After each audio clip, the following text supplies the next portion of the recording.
এই ভিডিওটি শেষ পর্যন্ত না দেখে গেলে গুরুত্বপূর্ণ একটি সত্য মিস করবেন। ভিডিওটি দেখার পর সর্বোচ্চ শেয়ার করে দিবেন। আমার সবচেয়ে বোকা সন্তানটাকে আমি মাদ্রাসা পড়াই, আমার সবচেয়ে বোকা সন্তানটাকে আমি মাদ্রাসা পড়াই, আর আমার সবচেয়ে চালাক সন্তানটাকে আমি স্কুলে পড়াই।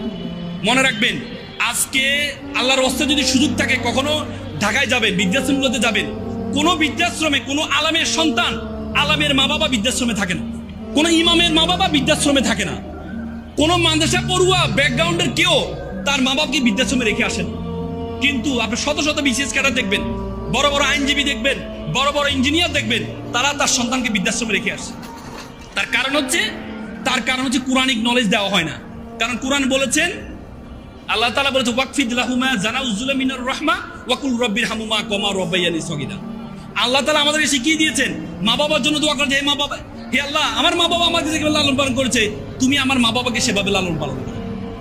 সন্তান শিখে দে। আল্লাহ তাআলা কোরআনে ওয়ালা তাকুল্লাহুমা উফি ওয়ালা তানহারহুমা ওয়াকুল্লাহুমা কাওলান কারীমা। মা বাবার সাথে উফ শব্দই পর্যন্ত ব্যবহার করো না, উফ শব্দই পর্যন্ত ব্যবহার করো না। তার মানে কোরআন হাদিস আমাদেরকে সেটি শিখাচ্ছে। হাদিসে বলেছে মায়ের পায়ের নিচে কি সন্তানের বেস। তো সুতরাং আপনি আপনার সন্তানকে প্রথম যে নলেজটা, কোরআন হাদিসের নলেজটা দিবেন। আপনি চেষ্টা করবেন প্রথম ন্যূনতম 5 বছর হলেও আপনার সন্তানকে আপনি মাদ্রাসা পড়াবেন। কারণ এখন মুক্ত ব্যবস্থা উঠে গিয়েছে, এখন আর কোরআন হাদিসের নলেজ দেওয়া হয় না। এই জন্য আল্লাহর ওয়াস্তে আপনার মেধাবী সন্তানটাকে আপনি কোরআন এবং হাদিসের নলেজটা দেওয়ার চেষ্টা করেন। পারবেন তো ইনশাল্লাহ? পারবেন তো ইনশাল্লাহ? হ্যাঁ। আর এখানে শিক্ষক মন্ডলী যারা আছে, এখানে অনেক মাদ্রাসা শিক্ষকরা আছেন, উইথ ডিউ রেসপেক্ট আপনাদের আমি সম্মান রেখে বলছি, মাদ্রাসা শিক্ষকরা বড় বড় লাঠি নিয়ে এখনো পর্যন্ত পড়ায়। আল্লাহর ওয়াস্তে আপনি স্কুলগুলোতে যান, ফ্রি ক্যাডের স্কুলগুলোতে যান, এই স্কুলগুলোতে প্লে গ্রাউন্ড করা হয়, সেখানে বাচ্চারা খেলাস্থলে পড়ে, সেখানে এত সুন্দর। আমি পৃথিবীর 29টা দেশে গিয়েছি, আমি যেখানে যাই আমি চেষ্টা করি স্কুলগুলো দেখার জন্য। স্কুলগুলোকে এত আনন্দময় করা হয়েছে।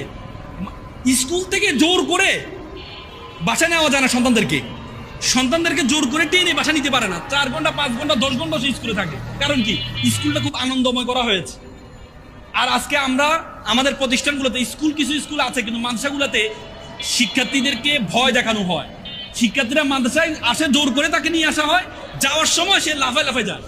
কারণ কি? এটা আমাদেরও আপনাদের দায়ভার আছে। এই জন্য সন্তানকে আনন্দ দিয়ে শিখাবেন, মেরে শিখানোর দরকার নেই। সন্তানকে কি দিয়ে শিখাবেন? আনন্দ দিয়ে শিখাবেন। সন্তানের জন্য প্লে গ্রাউন্ড করবেন, খেলাস্থলে সে পড়বে, কোরআন হাদিসের জিনিস খেলাস্থলে পড়াবেন। আল্লাহ রাসূল তো বাচ্চাদের সাথে সবসময় খেলতেন, আল্লাহ রাসূল বাচ্চাদের সাথে সবসময় খেলতেন। আল্লাহ রাসূল, আমি একটা হাদিস পড়ছিলাম যে আল্লাহ রাসূল এই 3দেরকে নিয়ে খেলছিলেন, এই 3দেরকে নিয়ে। তখন একটা ব্যক্তি এসে, তার সন্তান ছিল, সে এসে বলছে আমার ছেলেটা কোথায়, আমার ছেলেটা কোথায়? আল্লাহ রাসূল বলল,